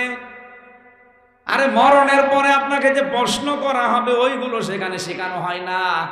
আন্দাজে বানিয়ে তারা ইসলাম নিয়ে মানুষের ভেতরে একটা বিভ্রান্ত তৈরি করে দেয়। মরণের পরে আপনার সিলেবাস থাকবে মার রব্বুকা, তোমার রবকে, অমা দিনুকা, তোমার দিন কি, অমান নবিয়ুকা, তোমার নবীকে। এই 3টা থাকবে না। বলেন বলেন, আপনি এই 3টা প্রশ্নের জবাব ঠিক করেন। ও ঝিনাইদহবাসী, আমি আমার ইমান থেকে বলছি, খুব ভালো করে খেয়াল করেন। হয়তো আপনি আর 50 বছর পরে এখানে থাকবেন না, আমিও মনে হয় থাকবো না। কারণ এখন আমার 33 বছর, 50 বছর পরে তো 83 বছর হয়ে যাবে। আর এতদিনে দেশে হায়াত পাওয়া যায় না। মানুষ এখন 60-70 বছর বয়সে পটল তুলছে। কি সেই হিসাবে সবাই যেহেতু আমরা মাটির নিচে যাব, নতুন মানুষ এসে এখানে জমা হবে, তারা এই জমি চাষ করে খাবে। তাহলে আমরা এখন আছি মুসাফির। বলেন মুসা, আরো জোরে বলেন মুসা। মুসাফিরকে কোনদিন দেখেছেন যে গাছতলায় মুসাফির 2 মিনিটের জন্য দাঁড়িয়েছে? ও কি মনে করে যে এই গাছতলায় আমি কিয়ামত পর্যন্ত থাকবো? তা আমরাও তো ঠিক ওই অবস্থায় আছে। হযরতে মুসা নবীর জীবনী পড়েছি। তিনি একবার সাগরের পাশ দিয়ে যাচ্ছিলেন, নদীর পাশ দিয়ে। হঠাৎ দেখেন এক বুড়ি মহিলা কান্নাকাটি করে। ডাক দিয়ে বলে, বুড়ি মা কাঁদেন? বলে হ্যাঁ, আমার ছেলের জন্যে। কি হয়েছে? এই নদীতে আমার ছেলেটা মারা গেছে, এই কারণে তার মহাব্বতে মায়ায় আমি কাঁদছি। হযরতে মুসা মনে করলেন ছেলে মনে হয় একেবারে ছোট ছেলে। ডাক দিয়ে বলেছিলেন, বুড়িমা ছেলেটা কেমন বয়স? বুড়ি ডাক দিয়ে বলে, আমার ছেলের বয়স মাত্র 200 বছর। কত? 200 বছরের ছেলে মরে গেছে, আপনি কাঁদতেছেন। অথচ এমন একটা জামানা আসবে, ওই জামানার মানুষের হায়াতি হবে মাত্র 60-70 বছর। বুড়ি ডাক দিয়ে বলে, ও নবী মুসা, ওই জামানায় কি মানুষ ঘর বাড়ি বানাবে? বানাবে না মানে বিশাল বিশাল বিল্ডিং তুলবে। আমার কুষ্টিয়ায় 42 তলা বিল্ডিং অলরেডি বানিয়েছে। 42 কেবল বাংলাদেশের ভেতরে এটাই সবচাইতে উঁচা বিল্ডিং। কত? 42 তলা। কাবা শরীফের পাশে একটা আছে 110 তলা। বুড়ি বলেছিল, ও মুসা, ওই জামানার মানুষকে বিয়ে শাদী করবে? বলে করবে না মানে এক একজন 3-4টা করে। আমার কুষ্টিয়ার, আমার যেখানে বাড়ি হালসা পাঠিকা বাড়ি, ওখানে একটা লোক ইতালি ছিল। ওই শয়তান একসাথে 9টা বিয়ে করেছে। এখন 8টা বউ একসাথে আছে। যদিও এটা হারাম কাজ, তারপরেও দেখেন 8টা বউ চালাচ্ছে। আমরা একটাই নিয়ে চলতে পারি না, আর 8টা চালিয়ে চলে যাচ্ছে। যদিও কাজটা জায়েজ নেই, হারাম কাজ। উম্মতের জন্য 4টার অধিক বিয়ে করা জায়েজ আছে। বড়ি বলেছিল, ও নবী মুসা, ওই জামানায় বাচ্চা কাচ্চা কি হবে? হবে না মানে এক একজনের 20-22টা। আমার নিজের গ্রামে এক মহিলার 22টা ছেলে মেয়ে, 12টা মেয়ে, 5টা ছেলে, একটাই মা। আমি মনে করলাম যে আল্লাহ, এই লোক যদি 4টে বিয়ে করতো, এক একজনের যদি 17টা করে হইতো, 417। চিন্তা করে দেখিস, পুরা গ্রাম। মুসা নবী বলে, ও মা, বড়ি মা, মানুষ বিয়ে শাদী করবে, ছেলে মেয়ে হবে, ঘর বাড়ি বানাবে।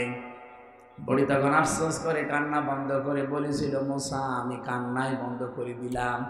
আমার আফসোস লাগে, তুমি যে কথা শোনালে, মাত্র 60-70 বছর, ওই রকম হায়াত যদি আমরা পেতাম, একটা গাছের নিচে বসে সুবহান আল্লাহ বলে কাটিয়ে দিতাম। সেই হায়াত আমরা পেয়েছি, এই কথা বলেন। তারপরও কোনো গ্যারান্টি এখন আছে? যেভাবে চিন্তায়, ডাকাতি, রাহাজানি আর কোপাকুপি আরম্ভ হয়েছে, 1 সেকেন্ডেরও গ্যারান্টি নেই। কি অবস্থা আরম্ভ হয়ে গেল বাংলাদেশে। এই জন্য স্বরাষ্ট্র উপদেষ্টা খুব খেপে গেছে। উনি গত পরশুদিন ঘোষণা দিয়েছে, যদি চাঁদাবাজ, কোন ছিনতাইকারী, কোন ডাকাত, কোন চোর যদি ধরা পড়ে, ও আর মামলা দেওয়ার দরকার নেই, পিটিয়ে জায়গায় মেরে ফেলে।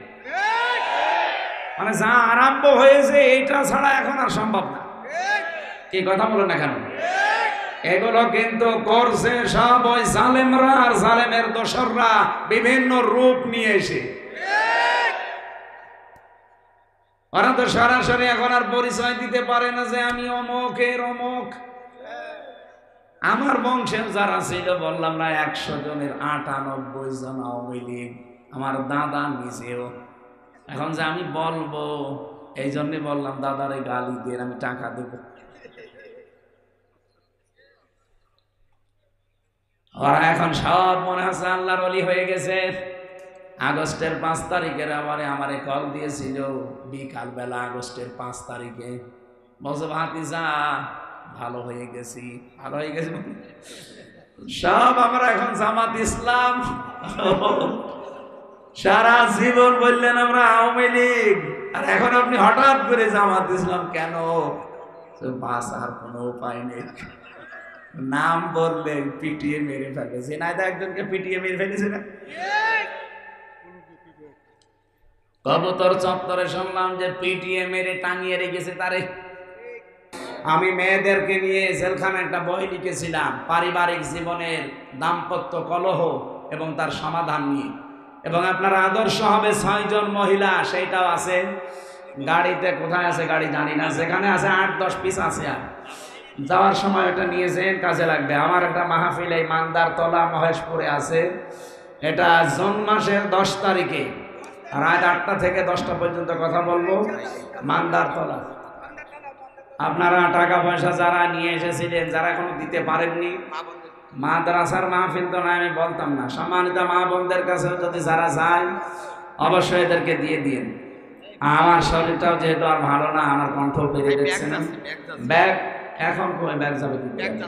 ব্যাগ যারা দিয়ে দিতে চান, ব্যাগের ভেতরে দিয়ে দেবেন। বিভিন্ন জায়গায় ড্রাম রাখতে পারেন না। শেষ হবে কই? মনাজাতটা করে যান।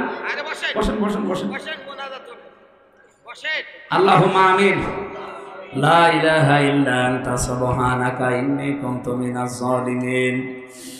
রাব্বানা যালামনা আনফুসানা ওয়া ইল্লাম তাগফির লানা ওয়া তারহামনা লানাকুনান্না মিনাল খাসিরিন।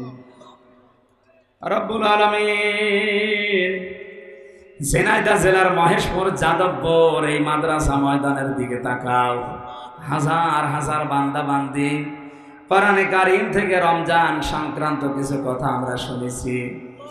যেভাবে আমি আরম্ভ করেছিলাম, এখনো 2-4 ঘন্টা কথা বললেও মানুষ বাড়ি চলে যেত না। কোরআনে কারীম শোনার জন্য, বোঝার জন্য যারা এত পাগল, এই মানুষগুলোকে তুমি কোরআনের হেদায়েত দিয়ে দাও। আজকের আলোচনার সওয়াবগুলো আমাদের নবীজির রওজায় পৌঁছিয়ে দাও। যাকে অনুসরণের মাধ্যমে জান্নাতের গ্যারান্টি পাওয়া যায়, তার জীবনটা পূর্ণাঙ্গ অনুসরণের তৌফিক আমাদের ভিক্ষা দাও রব্বুল আলামিন। এলাকায় মাটির নিচে কত মানুষ ঘুমিয়ে আছে, হাজার হাজার মন বুকের উপরে মাটি নিয়ে।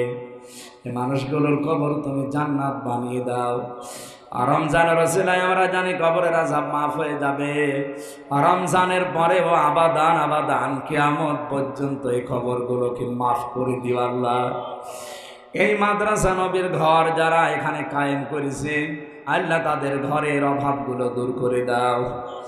তোমার নবীর ঘর যারা দেখাশোনা করে, এই ইমাম, মাদ্রাসার সভাপতি, সেক্রেটারি, ক্যাশিয়ার, মোতাওয়াল্লি সদস্য যারা আছে, যে যেভাবে নবীর ঘরের দিকে এগিয়ে আসে, তোমার রহমত ওই দিকে এগিয়ে দাও। সম্মানিত সভাপতি হাফেজ মাওলানা ফজলুল করিম, আল্লাহ তোমার এই গোলামকে তুমি মঞ্জুর করো। আমার সাথে যিনি এসেছেন মাওলানা আবু বকর সিদ্দিক, এখানে কথা বলেছে, তার কথাগুলো মেনে চলার তৌফিক দাও। আল্লাহ আমার চাচা যান শ্রদ্ধাভাজন জনাব নাসির আহমেদ সহ, জিহাদ সহ, বিপ্লব সহ, তানভীর সহ যত মানুষ কোরআনে কারিমের জন্য ছুটে এসেছে পাগলের মতো, কোরআনের হেদায়েত আমাদের নসিব করে দাও। মা বোনদেরকে খাদিজাতুল কুবরার মতো বানিয়ে দাও আল্লাহ। আল্লাহ তাআলা অনেকে অসুস্থ আছে, রমজানে তুমি সুস্থতা দিয়ে দাও। আমি সহ যারা আমিন আমিন করছি, শরীরটা সুস্থ রেখে হক আদায় করে রোজা রাখার সুযোগ করে দাও। আগামীর বাংলাদেশ তুমি কোরআনের হাতে তুলে দাও। চর্ম চোখে যেন দেখে মরতে পারি, ৫৬,০০০ বর্গ মাইল তোমার কালাম দিয়ে চলছে। এই যাদবপুর বাজারে যারা ব্যবসা বাণিজ্য করে, এদের ব্যবসায় বরকত দাও। এলাকায় এই গোপালপুরে আমার ঠান্ডু ভাই, আল্লাহ তুমি তাকেও মাফ করে দাও। যত মানুষ কোরআনের জন্য আমরা এখানে ছুটে এসেছি, একেবারে কাউকে খালি হাতে ফেরত দিও না আল্লাহ। যার যা মনের কামনা বাসনা আছে, আমাদের জায়েজ আশাগুলো পূরণ করে দাও। বারাকাল্লাহু লানা ওয়া লাকুম ফিল কোরআনিল আযীম। মরণ আসলেই যেন বলতে পারি লা ইলাহা ইল্লাল্লাহু মুহাম্মাদুর রাসূলুল্লাহ।